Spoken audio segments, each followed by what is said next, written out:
ಜೀನಾಗೆ ಸಂಪಾದಕತ್ವದಲ್ಲಿ ಜಿಎನ್ಎಸ್ news ಸಾಗರಿಸುತ್ತದೆ ಆಚೆ ಈಚೆ. ಮಂಗಳವಾರದ news ಅಪ್ಡೇಟ್ಗೆ ತಮಗೆ ಸ್ವಾಗತ. ಮುಖ್ಯಾಂಶಗಳು.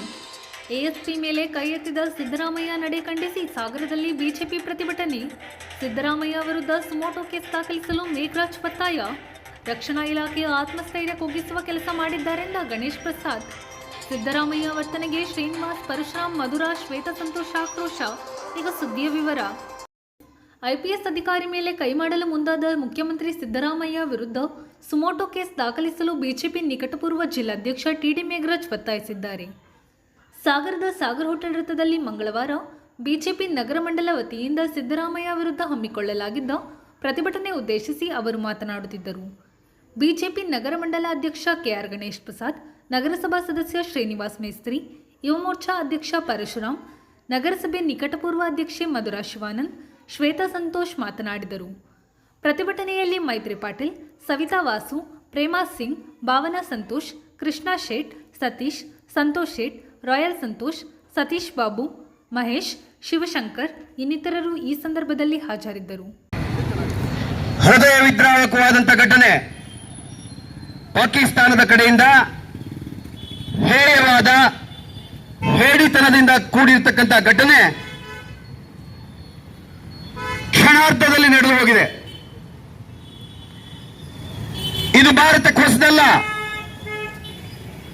ಜಮ್ಮು ಕಾಶ್ಮೀರದಲ್ಲಿ, ಭಾರತದಲ್ಲಿ ಹಿಂದಿನ ಆಡಳಿತಗಳಲ್ಲಿ 10 ಜನರ ನರಮೇಧ, 20 ಜನರ ನರಮೇಧ, ಭಯೋತ್ಪಾದಕರ ಗುಂಡಿಗೆ ಕಣಿವೆ ರಾಜ್ಯದಲ್ಲಿ 50 ಜನರ ಮಾರಣ ಹೋಮ ದಿನನಿತ್ಯದ ಸುದ್ದಿ ಆಗಿತ್ತು. ಭಾರತಕ್ಕಿದು ಹೊಸದಾಗಿರಲಿಲ್ಲ. 2014ರ ನಂತರದಲ್ಲಿ ಹಂತ ಹಂತವಾಗಿ ಆಡಳಿತವನ್ನು ಬಿಗಿಗೊಳಿಸ್ತಾ, ಭಯೋತ್ಪಾದನೆಯನ್ನ, ನಕ್ಸಲ್ವಾದವನ್ನ ಹತ್ತಿಕ್ಕುತ್ತಾ, ಆಂತರಿಕ ಭದ್ರತೆಯಲ್ಲಿ ಸುಧಾರಣೆಯನ್ನ ಮಾಡುತ್ತಾ ಕೇವಲ 10-11 ವರ್ಷದಲ್ಲಿ ಭಯದ ನಾಡನ್ನ, ಭಯದ ಕಣಿವೆಯನ್ನ ಪ್ರವಾಸಿ ತಾಣವಾಗಿ ಮಾರ್ಪಡಿಸಿದ ಕೀರ್ತಿ ಸನ್ಮಾನ್ಯ ನರೇಂದ್ರ ಮೋದಿ ಅವರಿಗೆ, ಅವರ ಆಡಳಿತಕ್ಕೆ ಸಲ್ಲತ್ತೆ ಬಂಧುಗಳೇ. ಅಂದಿನ ದೈನಂದಿನ ಘಟನೆ, ಇವತ್ತಿನ ಅಪರೂಪದ ಘಟನೆ, 26 ಜನರ ಬರ್ಬರ ಹತ್ಯೆ ದೇಶದ ಗಮನ ಸೆಳೆದಿತ್ತು. ಈ ರೀತಿಯ ಪರಿಸ್ಥಿತಿಗಳು, ಯುದ್ಧದ ಪರಿಸ್ಥಿತಿಗಳು ದೇಶದಲ್ಲಿ ಹಿಂದೆ ಬಂದಾಗ, ಅಂದು ಈ ದೇಶವನ್ನ ಮುನ್ನಡೆಸ್ತಾ ಇದ್ದಂತ ಕಾಂಗ್ರೆಸ್, ಶ್ರೀಮತಿ ಇಂದಿರಾ ಗಾಂಧಿ ಅವರು ಪ್ರಧಾನಮಂತ್ರಿ ಆಗಿದ್ರು. ಅನೇಕ ಆಂತರಿಕ ಲೋಪಗಳಿದ್ವು. ಆದರೆ ಜಗತ್ತಿನ ಎದುರಿಗೆ ಭಾರತದ ತಾಕತ್ತನ್ನ ತೋರಿಸಬೇಕು ಅಂತ ಹೇಳಿ ಅಂದಿನ ವಿಪಕ್ಷ ನಾಯಕ ಅಟಲ್ ಬಿಹಾರಿ ವಾಜಪೇಯಿ ಇಂದಿರಾ ಗಾಂಧಿ ಅವರನ್ನ ದುರ್ಗೆಯ ಸ್ವರೂಪ ಅಂತ ಹೇಳಿ ಬಣ್ಣಿಸಿ ದೇಶದ ಏಕತೆಯನ್ನ, ಒಗ್ಗತೆಯನ್ನ ಜಗತ್ತಿಗೆ ಸಾರಿದ್ರು. 7 ಕೋಟಿ ಜನ ಕನ್ನಡಿಗರಿಗೆ ದ್ರೋಹ ಬಗೆತಕ್ಕಂಥ ರೀತಿಯಲ್ಲಿ 28 ಜನರ ಪ್ರಾಣ ಅನ್ನೋದು ಇವ್ರ ಜೇಬಲ್ಲಿದೆ ಅನ್ನೋ ಹಾಗೆ, ಇದೊಂದು ಘಟನೆನೇ ಅಲ್ಲ ಅನ್ನೋ ಹಾಗೆ, ಅವರದ್ದೇ ಶೈಲಿನಲ್ಲಿ ಹೇಳಬೇಕು ಅಂದ್ರೆ ಸೆಕ್ಯೂರಿಟಿ ಫೇಲ್ಯೂರ್, ಭದ್ರತೆಯ ವೈಫಲ್ಯ, ಇಂಟೆಲಿಜೆನ್ಸ್ ಫೇಲ್ಯೂರ್. ಸಿದ್ದರಾಮಯ್ಯನವ್ರ ಭಾಷೆ. ಸಿದ್ದರಾಮಯ್ಯನವರೇ ಭಾರತ ಪಾಕಿಸ್ತಾನದ ಗಡಿ 750 ಕಿಲೋಮೀಟರ್, 750 ಕಿಲೋಮೀಟರ್. ಭಯೋತ್ಪಾದನಾ ಚಟುವಟಿಕೆ ಭಾರತಕ್ಕೆ ಹೊಸದಲ್ಲ. ಪಾಕಿಸ್ತಾನದ ಕಿಡಿಗೇಡಿತನ ಹೊಸದಲ್ಲ. ಅದರ ಮಧ್ಯೆ ನಿಗ್ರಹಿಸಿ ಹೇಡಿತನದಿಂದ, ಕಳ್ಳತನದಿಂದ ನುಗ್ಗಿ ಕೆಲಸ ಮಾಡಿರ್ಬೇಕಿದ್ರೆ, ತುಲನಾತ್ಮಕವಾಗಿ ನೋಡಬೇಕಿದ್ರೆ ದಯಮಾಡಿ ಸಿದ್ದರಾಮಯ್ಯನವರೇ ಯೋಚನೆ ಮಾಡಿ. 750 ಕಿಲೋಮೀಟರ್ನಲ್ಲಿ ನಿಮ್ಮ ದೃಷ್ಟಿನಲ್ಲಿ ಭದ್ರತಾ ವೈಫಲ್ಯ, ನಿಮ್ಮ ಯೋಗ್ಯತೆಗೆ 750 ಮೀಟರ್ ಇಲ್ಲ. ಮೊನ್ನೆಯ ಸಭೆ 750 ಮೀಟರ್ ಇಲ್ಲ. ಅಲ್ಲಿ ಕಪ್ಪು ಬಾವುಟ ಪ್ರದರ್ಶಿಸ್ತಕ್ಕಂಥ ವಾತಾವರಣ ಇದೆ ಅಂತಂದ್ರೆ ಇದು ಯಾವುದರ ಫೇಲ್ಯೂರು ಸಿದ್ದರಾಮಯ್ಯನವರೇ? ನಾಚಿಕೆ ಆಗಲ್ವಾ ನಿಮ್ಗೆ? ಮಾನ ಮರ್ಯಾದೆ ಇಲ್ವಾ? ನಿಮ್ಮ ಪಕ್ಷದ ಒಂದು ಸಣ್ಣ ಸಭೆಯನ್ನ ಅತ್ಯಂತ ವ್ಯವಸ್ಥಿತವಾಗಿ ಮಾಡಲಾಗದ ಅಯೋಗ್ಯ ಮುಖ್ಯಮಂತ್ರಿ ನೀನು 750 ಕಿಲೋಮೀಟರ್ ಭದ್ರತೆಯನ್ನ ಜೀವವನ್ನ ಪಣಕ್ಕಿಟ್ಟು ಕಾಯ್ತಾ ಇರಬೇಕಿದ್ರೆ ರಾಜಕಾರಣದ ತೀಟೆಗಾಗಿ, ರಾಜಕಾರಣದ ಲಾಭಕ್ಕಾಗಿ ದೇವತಾ ಸ್ವರೂಪಿಗಳಾದ ಸೈನಿಕರ ಆತ್ಮಸ್ಥೈರ್ಯ ಕುಂದಿಸ್ತಕ್ಕಂಥ ಮಾತನಾಡ್ತೀರಾ ಸಿದ್ದರಾಮಯ್ಯನವರೇ? ಸೈನಿಕರ ಆತ್ಮಸ್ಥೈರ್ಯ ಕುಂದಿಸ್ತಕ್ಕಂಥ ಮಾತನಾಡ್ತೀರಾ? ನಿಮ್ಮ ಮಾತಿಗೆ ಧಿಕ್ಕಾರವಿರಲಿ. ನಿಮ್ಮ ಮಾತಿಗೆ ಸೈನಿಕರ ವಿರುದ್ಧದ ಸಿದ್ದರಾಮಯ್ಯನವರ ಮಾತಿಗೆ, ಸೈನಿಕರ ವಿರುದ್ಧದ ಸಿದ್ದರಾಮಯ್ಯನವರ ಮಾತಿಗೆ ಯುದ್ಧ ಅದನ್ನು ಹೇಗೆ ಎದುರಿಸಬೇಕು, ಜಾಗತಿಕವಾಗಿ ರಾಜತಾಂತ್ರಿಕ ಗೆಲುವನ್ನ ಹೇಗೆ ಪಡಿಬೇಕು, ಬಲಾಢ್ಯ America, Russia, Japan, Germany, China ಒಳಗೊಂಡಂತೆ ಆ ದೇಶಗಳ ಮನವೊಲೈಕೆ ಹೇಗೆ ಮಾಡಬೇಕು, ಇದನ್ನ ನಿಮ್ಮ ಹತ್ರ ಕಲಿತಕ್ಕಂತ ಸ್ಥಿತಿನಲ್ಲಿ ಮೋದಿ ಅವರಿಲ್ಲ. ಜಗತ್ತನ್ನ ಮುನ್ನಡೆಸುವ ಸ್ಥಾನದಲ್ಲಿದ್ದಾರೆ. ಸಂಯಮದಿಂದ, ಚಾಕಚಕ್ಯತೆಯಿಂದ ಕಾರ್ಯವನ್ನು ಮಾಡ್ತಾ ಇದ್ದಾರೆ. ಈ ದುಷ್ಕೃತ್ಯವನ್ನ ಮಾಡಿದಾರೋ ಅವರ ಕಲ್ಪನೆಗೂ ನಿಲುಕದ ಪ್ರತೀಕಾರವನ್ನ ಭಾರತ ಪಡೆದುಕೊಳ್ಳುತ್ತೆ, ಭಾರತ ಗೆಲ್ಲುತ್ತೆ ಅಂತಕ್ಕಂಥ ಸಂಕಲ್ಪವನ್ನು ಶಪಥವನ್ನು ಮಾಡಿದ್ದಾರೆ. ಹಾಗಾಗಿ ಅದರ ಬಗ್ಗೆ ನಾವು ಮಾತಾಡಲ್ಲ. ದೇಶವಾಸಿಗಳಲ್ಲಿ, ರಾಜಕೀಯ ನೇತಾರರಲ್ಲಿ ವಿರಕ್ತಿ ಹೇಗೆ ಅಂದು ಅಟಲ್ಜಿ ದೇಶದ ವಿಷಯ ಬಂದಾಗ ನಾವೊಂದು ಅಂತ ಹೇಳಿದ್ದು, ಜಾತಿಯನ್ನ, ಧರ್ಮವನ್ನ, ಮತವನ್ನ, ಪಕ್ಷವನ್ನ ಬಿಟ್ಟು 140 ಕೋಟಿ ಭಾರತೀಯರು ನಾವು ಮೋದಿ ಅವರೊಂದಿಗೆ ನಮ್ಮ ಹೆಜ್ಜೆಯನ್ನು ಇಡೋಣ ಅಂತಕ್ಕಂಥ ವಿನಂತಿಯನ್ನ ಈ ಸಂದರ್ಭದಲ್ಲಿ ಮಾಡ್ತೇನೆ ಬಂಧುಗಳೇ. ಅವರ ಮೂರ್ಖತನದ ನಡೆ, ಒಬ್ಬ SP ಸ್ತರದ ಅಧಿಕಾರಿಯನ್ನ ಬಹಿರಂಗವಾದ ವೇದಿಕೆಯಲ್ಲಿ ನೂರಾರು ಸಾವಿರಾರು ಜನರ ಸಮ್ಮುಖದಲ್ಲಿ ಕಪಾಳ ಮೋಕ್ಷಕ್ಕೆ ಮುಂದಾಗಿರ್ತಕ್ಕಂಥದ್ದು ಪ್ರಜಾಸತ್ತಾತ್ಮಕ ವಿರೋಧಿ ನಡೆ. ಸಿದ್ದರಾಮಯ್ಯನವರೇ, ಸಿದ್ದರಾಮಯ್ಯನವರ ವರ್ತನೆನೇ ಈ ರೀತಿ. ಅವರ ರಾಜಕಾರಣದ ಪ್ರಾರಂಭದ ದಿನದಿಂದಲೂ ಕೂಡ ಇವತ್ತಿನವರೆಗೂ ಕೂಡ ಅವರು ಮಾಡ್ತಾ ಬರ್ತಾ ಇರ್ತಕ್ಕಂಥದ್ದು ಇದನ್ನೇ. ಬೇಕಾದಷ್ಟು ಉದಾಹರಣೆಗಳು ಕೂಡ ಇದಾವೆ. ನಾವು ಮಾಧ್ಯಮಗಳಲ್ಲಿ ನೋಡಿದ್ವಿ, ಒಬ್ಬ ಮಹಿಳೆಯ ಸೆರೆಗೆ ಕೈ ಹಾಕಿ ಅವ್ರನ್ನ ದೂಡ್ತಕ್ಕಂಥ ಒಂದು ವಿಡಿಯೋ ಕೂಡ ನಾವು ನೋಡಿದ್ದೀವಿ. ವಿಧಾನಸೌಧದ ಬಾಗಿಲನ್ನ ಒದ್ದಿರ್ತಕ್ಕಂಥ ವಿಡಿಯೋ ಕೂಡ ನಾವು ನೋಡಿದ್ದೀವಿ. ಒಬ್ಬ ಎಸಿಗೆ ಕಾಲಿನಿಂದ ಒದಿಲಿಕ್ಕೆ ಹೋಗಿರ್ತಕ್ಕಂಥದ್ದನ್ನು ಕೂಡ ನಾವು ನೋಡಿದ್ದೀವಿ. ಈ ರೀತಿಯ ಬೇಕಾದಷ್ಟು ವರ್ತನೆಗಳು ಅವರಿಗಿದೆ. ಹಾಗಾಗಿ ಮೊನ್ನೆ ಮಾಡಿರ್ತಕ್ಕಂಥ ವರ್ತನೆ ಬಹಳ ವಿಶೇಷವಾಗಿರ್ತಕ್ಕಂಥ ವರ್ತನೆ ಅಲ್ಲ, ಅವರ ಹಣೆ ಬರನೇ ಇದು ಬಿಡಿ. ನಾವಿವತ್ತಿಲ್ಲಿ ಸೇರಿರ್ತಕ್ಕಂಥ ಉದ್ದೇಶ ನಮ್ಮ ಹೆಮ್ಮೆಯ ರಕ್ಷಣಾ ಇಲಾಖೆ, ಆ ರಕ್ಷಣಾ ಇಲಾಖೆನ ಮುನ್ನಡೆಸ್ತಾ ಇರ್ತಕ್ಕಂಥವರ ನೈತಿಕ ಸ್ಥೈರ್ಯವನ್ನ ಮುನ್ನಡೆಸಲಿಕ್ಕೆ ನಾವು ಸೇರಿದ್ದೇವೆ ಅಂತ ಹೇಳ್ತಕ್ಕಂಥ ಮಾತನ್ನ ಈ ಸಂದರ್ಭದಲ್ಲಿ ನಾನು ಹೇಳಲಿಕ್ಕೆ ಬಯಸ್ತಾ ಇದ್ದೇನೆ. ಯಾಕೆ ಅಂದ್ರೆ ನೋಡಿ, ಒಬ್ಬ ರಕ್ಷಣಾ ಇಲಾಖೆ ಅಂತ ಅಂದ್ರೆ ಎಲ್ಲರೂ ಕೂಡ ಹೇಳಿದ್ದಾರೆ, ಈ ರಾಜ್ಯವನ್ನ, ರಾಜ್ಯದ ಜನರಿಗೆ ರಕ್ಷಣೆಯನ್ನ ಕೊಡ್ತಕ್ಕಂಥ ಒಂದು ಮಹತ್ವಪೂರ್ಣವಾಗಿರ್ತಕ್ಕಂಥ ಇಲಾಖೆ. ಆ ಇಲಾಖೆಯ ನೇತೃತ್ವ ವಹಿಸಿರ್ತಕ್ಕಂಥವ್ರನ್ನ ಅತ್ಯಂತ ಗೌರವದಿಂದ ನಾವು ನಡೆಸ್ಕೊಳ್ಬೇಕಾಗತ್ತೆ. ಅದು ಯಾವುದೇ ಸರ್ಕಾರ ಇರಲಿ, BJP ಇರಲಿ, ಕಾಂಗ್ರೆಸ್ ಇರಲಿ, ಇನ್ನೊಂದು ಪಕ್ಷ ಇರಲಿ. ಆದರೆ ಈ ಕಾಂಗ್ರೆಸ್ ಪಕ್ಷದವರಿಗೆ ಯಾವ ರೀತಿಯ ಅವರು ಅಧಿಕಾರಕ್ಕೆ ಬಂದರು ಅಂತಂದ್ರೆ ಭಸ್ಮಾಸುರರಾಗ್ಬಿಡ್ತಾರೆ. ಅಂತಹ ಒಂದು ಕಾಂಗ್ರೆಸ್ ಪಕ್ಷ ಇವತ್ತು ಆ ಪಕ್ಷದ ಒಬ್ಬ ಮುಖ್ಯಮಂತ್ರಿ, ಆ ಒಬ್ಬ ಅಡಿಷನಲ್ SP ಅವರನ್ನ ನಡೆಸ್ಕೊಳ್ತಕ್ಕಂಥ ರೀತಿಯನ್ನ ನೋಡಿದಾಗ ಮೈಯೆಲ್ಲ ಉರಿಯುತ್ತೆ.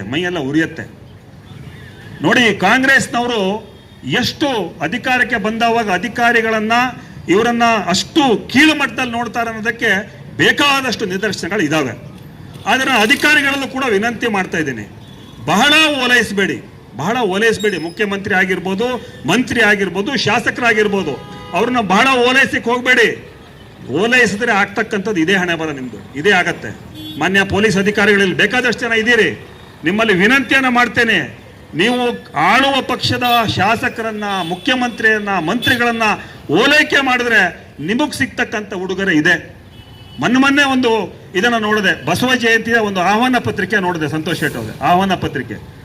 ಅದರಲ್ಲಿ ಅವರು ಬಿಂಬಿಸಿದ್ದಾರೆ ಉದ್ಘಾಟನೆ ಮತ್ತು ಅಧ್ಯಕ್ಷತೆ ಎರಡೂ ಈ ಕ್ಷೇತ್ರದ ಶಾಸಕರಿದ್ದಂತೆ. ನೋಡ್ರಿ, ಯೋಚನೆ ಮಾಡ್ರಿ.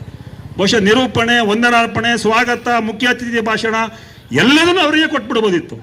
ನಮ್ಮ ಅಧ್ಯಕ್ಷರು ಇಲ್ಲ ಇದ್ದಾರೆ, ನಗರಸಭಾ ಅಧ್ಯಕ್ಷರು, ಉಪಾಧ್ಯಕ್ಷರು, ಆ ಅಧ್ಯಕ್ಷರು ಕೆಳಗಡೆ ಅದು ಎಲ್ಲ ಸಣ್ಣಕ್ಕೆ ಅಳಿಸೋಗ್ಬೇಕು, ಆ ರೀತಿ ಬರೆದಿದ್ದಾರೆ. ಯಾಕೆ ಓಲೈಸ್ತೀರಿ? ಈ ಓಲೈಕೆ ರಾಜಕಾರಣವನ್ನು ಮೊದಲು ಬಿಟ್ಟರೆ ಮುಂದಿನ ದಿನಗಳಲ್ಲಿ ಅವರು ಕೂಡ ನಿಮಗೆ ಏನು ಗೌರವ ಕೊಡಬೇಕು ಅದನ್ನು ಕೊಡ್ತಾರೆ. ಆದರೆ ನೀವು ಮಾಡ್ತಾ ಇರ್ತಕ್ಕಂಥದ್ದಕ್ಕೆ ನಿಮ್ಗೆ ತಕ್ಕ ಒಂದು ಉಡುಗೊರೆಯನ್ನು ಕೊಟ್ಟಿದ್ದಾರೆ. ಹಾಗಾಗಿ ಒಂದು ಇದನ್ನು ನಾವು ಗಮನಿಸಿದ್ದೀವಿ, ಯಾವ ರೀತಿಯಲ್ಲಿ ಇವತ್ತು ಹತ್ಯೆ ಆಗಿದೆ ಅಂತೇಳಿ. ಪಾಪ ಟೂರಿಸ್ಟ್ ಹೋದಂಥ ಸಂದರ್ಭದಲ್ಲಿ ಅವರಿಗೆ ಅನ್ಯಾಯವಾಗಿ ಇವತ್ತು ಎಷ್ಟೋ ಜನ ಇವತ್ತು ಕುಟುಂಬ, ಈಗಾಗಲೇ ನಮ್ಮ ಸತೀಶ್ ಮೊಗವೀರ್ ಅವರು ಹೇಳಿದರು, ಕುಟುಂಬಗಳು ಅವರ ಮನೆಯವರನ್ನು ಕಳ್ಕೊಂಡು ಇವತ್ತು ಬೀದಿಗೆ ಬರುವಂಥ ಕೆಲಸವಾಗಿದೆ. ಅದಕ್ಕೆ ಇವತ್ತು ಈಗಾಗಲೇ ಹೇಳಿದರು ನಮ್ಮ ನರೇಂದ್ರ ಮೋದಿ ಅವರು, ಯಾವ ರೀತಿ ಅವರನ್ನ ಸ್ಟ್ರಿಕ್ಟ್ ಆಗಿ ಮಾಡ್ಬೇಕನ್ನೋ ರೀತಿಯಲ್ಲಿ ಇವತ್ತು ಪಾಕಿಸ್ತಾನಕ್ಕೆ ಮಾಡಿದ್ದಾರೆ, ಅದೇ ರೀತಿಯಲ್ಲಿ ರಾಜ್ಯ ಸರ್ಕಾರ ಕೂಡ ಮಾಡಬೇಕಾಗಿತ್ತು, ಕೂಡಲೇ ಕ್ರಮ ತಗೋಬೇಕಾಗಿತ್ತು. ಇವತ್ತು ಪೊಲೀಸ್ ಇಲಾಖೆ, IPS IAS ಯಾವುದೇ ಅಧಿಕಾರಿಗಳು ಇವತ್ತು ನಮ್ಮ ಸರ್ಕಾರ ಇದ್ದಂಥ ಸಂದರ್ಭದಲ್ಲಿ ಯಾವುದೇ ಮುಖ್ಯಮಂತ್ರಿಗಳಾಗಲಿ ಯಾವುದೇ ಮಿನಿಸ್ಟರ್ಗಳಾಗಲಿ ಈ ರೀತಿಯ ಒಂದು ಕೆಲಸವನ್ನು ಮಾಡಿದ್ದಿಲ್ಲ. ಇವತ್ತು ಈ ಸರ್ಕಾರ ಇವತ್ತು ಏನು ಅವರ ಒಂದು ಆಡಳಿತ ಅಧಿಕಾರಿಗಳು 60 ವರ್ಷವರೆಗೂ ಅವರು ಅಧಿಕಾರವನ್ನು ಮಾಡ್ತಾರೆ. ನಾವು ಚುನಾಯಿತ ಪ್ರತಿನಿಧಿಗಳು 5 ವರ್ಷ ನಾವು ಮಾಡೋದು ಅಧಿಕಾರ. ಅವರನ್ನು ನಾವು ವಿಶ್ವಾಸ ತಗೊಂಡು, ಯಾಕಂದ್ರೆ ದಿನನಿತ್ಯದಲ್ಲಿ ಅವರ ಒಂದು ಅಧಿಕಾರಿಗಳು ನಾವು ನೋಡ್ತೀವಿ. ಇವತ್ತು ಡಿಪಾರ್ಟ್ಮೆಂಟ್ ಅಲ್ಲಿ ನಿರಂತರವಾಗಿ ನಮ್ಮ ಎಲ್ಲ ಓಡಾಡ್ತಾ ಇರ್ತೀವಿ, ಅವರಿಗೆ ಯಾವತ್ತೂ ಕೂಡ ರಜಾನೇ ಇರಲ್ಲ. ಆ ರೀತಿ ಇವತ್ತು ಕಾನೂನು ವ್ಯವಸ್ಥೆಯಲ್ಲಿ ಯಾವುದೇ ರೀತಿ ತೊಂದರೆ ಆಗಬಾರ್ದು ಅಂತೇಳಿ ರಾತ್ರಿ ಹಗಲು ಕೆಲಸವನ್ನು ಇವತ್ತು ಮಾಡ್ತಾ ಇರ್ತಾರೆ. ಅಂಥವರಿಗೆ ನಾವು ಸಂಪೂರ್ಣವಾದ ಯಾವುದೇ ಸರ್ಕಾರ ಇದ್ದಂಥ ಸಂದರ್ಭದಲ್ಲಿ ರಕ್ಷಣೆಯನ್ನು ಕೊಡಬೇಕು. ಅದನ್ನು ಬಿಟ್ಕೊಂಡು ಇವತ್ತು ಅವ್ರ ಮೇಲೆ ದಬ್ಬಾಳಿಕೆ ಮಾಡೋದು, ಅವರನ್ನು ಇವತ್ತು ಕೈ ಎತ್ತೋದು, ಹೊಡೆಯಕ್ಕೆ ಹೋಗೋದು, ಆ ರೀತಿ ಮಾಡಿದ್ದು ನಿಜಕ್ಕೂ ಖಂಡನೀಯ ವಿಚಾರ. ಇದನ್ನು ಯಾವತ್ತೂ ಕೂಡ ಭಾರತೀಯ ಜನತಾ ಪಾರ್ಟಿ ಉಗ್ರವಾಗಿ ಹೋರಾಟ ಮಾಡುತ್ತೆ. ಇದನ್ನು ಸಿದ್ದರಾಮಯ್ಯ ಅವರು ಕೂಡಲೇ ತಿದ್ದುಕೊಂಡು ಅವರ ಸ್ಥಾನಕ್ಕೆ ರಾಜೀನಾಮೆ ಕೊಡಬೇಕಂತ ಆಗ್ರಹಿಸಿ ನಾನು ಒಂದು ಕಾಂಗ್ರೆಸ್ನ ಪ್ರೋಗ್ರಾಮ್ ನಡೀತಾ ಇತ್ತು. ಆ ಒಂದು ಪ್ರೋಗ್ರಾಮಲ್ಲಿ ಒಬ್ಬ ಅಡಿಷನಲ್ SP ಅವ್ರ ಮೇಲೆ ಕೈ ಮಾಡ್ಲಿಕ್ಕೆ ಹೋಗ್ತಾರೆ. ಅಲ್ಲಾಗಿದ್ದ ವಿಷಯ ಇಷ್ಟೇ, ತಮ್ಮದೇ ಆದ ಕಾರ್ಯಕರ್ತರು ಆ ಪ್ರೋಗ್ರಾಮಲ್ಲಿ ಭಾಗವಹಿಸಿರ್ತಾರೆ. ಕಾಂಗ್ರೆಸ್ ಸಭೆಗಳಿಗೆ ಯಾರು ಹೋಗ್ತಾರೆ? ಕಾಂಗ್ರೆಸ್ ಕಾರ್ಯಕರ್ತರೇ ಹೋಗಕ್ಕೆ ಸಾಧ್ಯ ಅಲ್ವಾ? ಅವರದೇ ಪಕ್ಷದ ಕಾರ್ಯಕರ್ತರು ಅವರ ವಿರುದ್ಧವೇ ಧಿಕ್ಕಾರ ಕೂಗ್ತಿದ್ದಾರೆ ಅಂತಂದರೆ ಸರ್ಕಾರ ಎಷ್ಟು ನಿರಾಶಾದಾಯಕ ಪ್ರದರ್ಶನ ತೋರಿಸ್ತಾ ಇದೆ ಕರ್ನಾಟಕದಲ್ಲಿ ಅನ್ನೋದಕ್ಕೆ ಅದೊಂದು ನಿದರ್ಶನವಾಗಿದೆ ಅಲ್ವಾ? ಅಷ್ಟಲ್ಲದೆ ಸಿದ್ದರಾಮಯ್ಯನವರು ಯಾವ ರೀತಿಯಾಗಿ ತಮ್ಮ ಆಡಳಿತವನ್ನು ನಡೆಸಿದ್ದಾರೆ ಅಂದರೆ, ಅವರಿಗೆ ಶಾಸಕಾಂಗದ ಮೇಲೆ ಗೌರವ ಇಲ್ಲ, ಕಾರ್ಯಾಂಗದ ಮೇಲೆ ಗೌರವ ಇಲ್ಲ, ನ್ಯಾಯಾಂಗದ ಮೇಲೆ ಗೌರವ ಇಲ್ಲ. ಯಾವುದಕ್ಕಾದ್ರೂ ಒಂದಕ್ಕಾದ್ರೂ ಅವ್ರು ಗೌರವವನ್ನು ಕೊಟ್ಟಿದ್ರೆ ಇವತ್ತು ಸಿದ್ದರಾಮಯ್ಯ ಒಬ್ಬ ಒಳ್ಳೆ ಮುಖ್ಯಮಂತ್ರಿ ಅಂತ ನಾವು ಒಪ್ಕೋಬೋದಿತ್ತು. ಯಾಕೆ ಶಾಸಕಾಂಗದ ಮೇಲೆ ಗೌರವ ಇಲ್ಲ ಅಂತ ಹೇಳ್ತೀನಿ ಅಂದರೆ, ಅವರದೇ ಪಕ್ಷದ ಶಾಸಕರ ಮೇಲೆ ಅವ್ರು ಹಲ್ಲೆಗೆ ಹೋಗ್ತಾರೆ. ಯಾಕೆ ಕಾರ್ಯಾಂಗದ ಮೇಲೆ ಅವರಿಗೆ ಗೌರವ ಇಲ್ಲ ಅಂತಂದರೆ, ಕಾರ್ಯಾಂಗದ ಮೇಲೆ ಅವ್ರಿಗೆ ಗೌರವ ಇದ್ದಿದ್ರೆ ಇಷ್ಟೊತ್ತಿಗಾಗಲೇ ಅವ್ರು ರಾಜೀನಾಮೆ ಕೊಡಬೇಕಿತ್ತು. ನ್ಯಾಯಾಂಗದ ಮೇಲೆ ಯಾಕೆ ಅವ್ರಿಗೆ ಗೌರವ ಇಲ್ಲ ಅಂತಂದರೆ, ಏನು ಮೂಢ ಹಗರಣ ಆಗುತ್ತಲ್ಲ, ಮೂಢ ಹಗರಣದಲ್ಲಿ ಅವ್ರ ನ್ಯಾಯಾಂಗಕ್ಕೆ ಗೌರವ ಕೊಡೋದೇ ಆಗಿದ್ರೆ ಇಷ್ಟೊತ್ತಿಗಾಗಲೇ ಸಿದ್ದರಾಮಯ್ಯ ರಾಜೀನಾಮೆ ಕೊಟ್ಟು 6 ತಿಂಗಳಾಗಬೇಕಾಗಿತ್ತು.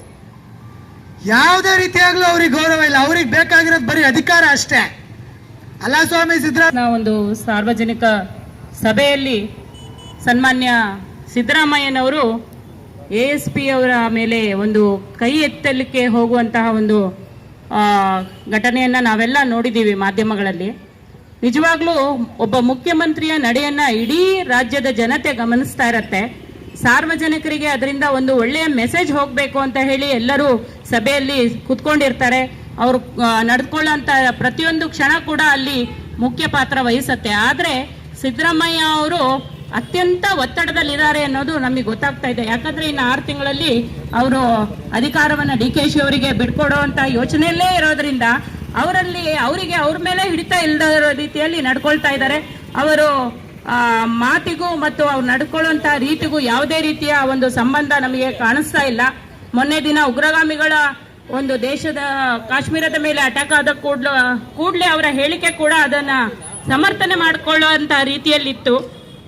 ನಿಜವಾಗ್ಲೂ ಒಬ್ಬ ಮುಖ್ಯಮಂತ್ರಿಯಾಗಿ ತನ್ನ ನಡೆಯನ್ನ ತಾನು ಹಿಡಿತದಲ್ಲಿ ಹಿಡ್ಕೊಳ್ಬೇಕು. ಅಧಿಕಾರಿಗಳು ನಮ್ಮ ಮನೆಯ ಕೆಲಸದವರಲ್ಲ, ಅವರು ರಕ್ಷಣಾ ಇಲಾಖೆಯಲ್ಲಿ ಇದ್ಕೊಂಡು ಅಲ್ಲಿನ ಒಂದು ವ್ಯವಸ್ಥೆಯನ್ನ ಕಾಪಾಡೋ ದೃಷ್ಟಿಯಿಂದ ಅವರು ಪಾಪ ಬಂದಿರ್ತಾರೆ. ಅವ್ರ ಮೇಲೆ ದರ್ಪವನ್ನ ತೋರಿಸುವಂತಹ ಕೆಲಸವನ್ನ ಮಾಡಿರೋದು ನಿಜವಾಗ್ಲೂ ಕೂಡ ಖಂಡನೀಯ. ಅವರು ನಡೆದುಕೊಳ್ಳುವಂತಹ ರೀತಿಯನ್ನ ಬದಲಾಯಿಸಿಕೊಳ್ಬೇಕು. ಸಿದ್ದರಾಮಯ್ಯನವರೇ, ನಿಮ್ಮ ರಾಜ್ಯದಲ್ಲಿರುವ ಜನತೆಯನ್ನ ಗಮನದಲ್ಲಿಟ್ಕೊಂಡು ನೀವು ಅಧಿಕಾರಿಗಳಿಗೆ ಬೆಲೆನೇ ಇಲ್ದಂತಾಗಿದೆ. ರಕ್ಷಣೆ ಮಾಡ್ತಾ ಇರ್ತಕ್ಕಂತಹ ರಕ್ಷಣಾ ಅಧಿಕಾರಿಗಳಿಗೆ ಒಂದು ಸ್ವಲ್ಪನೂ ಗೌರವನೂ ಇಲ್ಲ, ಮರ್ಯಾದೆನೂ ಇಲ್ಲ. ಮುಖ್ಯಮಂತ್ರಿಗಳೇ ಹೀಗೆ ಮಾಡಿದ್ರೆ ಅವ್ರ ಕೆಳಗಡೆ ಇರ್ತಕ್ಕಂಥ ರಾಜಕೀಯ ವ್ಯಕ್ತಿಗಳು ಇನ್ಯಾವ ಥರ ಅವ್ರುಗಳನ್ನ ಬಳಸ್ಕೋಬಹುದು? ಹಾಗಾದ್ರೆ ನಾನು ಯಾವ ದೇಶದಲ್ಲಿದ್ದೀನಿ, ನನ್ನ ದೇಶ ಏನು, ನನ್ನ ರಾಷ್ಟ್ರ ಏನು, ನಾನು ಪ್ರಜಾಪ್ರಭುತ್ವದಲ್ಲಿ ಇದ್ದೀನ ಅನ್ನೋದನ್ನು ಕೂಡ ಮರ್ತಿದ್ದಾರೆ ಅಂತ ಅನಿಸ್ತಾ ಇದೆ ಸಿದ್ದರಾಮಯ್ಯನವರು. ಹೀಗೆ ನಡ್ಕೊಂಡ್ರೆ ತುಂಬಾ ಕಷ್ಟ ಆಗ್ತದೆ. ಇದನ್ನು ಆಗ್ರಹಿಸ್ತೇವೆ ನಾವು ಕೂಡ ಭಾರತೀಯ ಜನತಾ ಪಾರ್ಟಿಯಿಂದ. ಅವರು ರಾಜೀನಾಮೆಯನ್ನು ತಕ್ಷಣದಲ್ಲಿ ಕೊಡಬೇಕು ಅಂತ. ಇದು ಮಂಗಳವಾರದ ಸಮಗ್ರ ಸುದ್ದಿ. ನಿರಂತರ ಸುದ್ದಿಗಾಗಿ ನೋಡ್ತಾ ಇರಿ GNS ನ್ಯೂಸ್. ನಮಸ್ಕಾರ.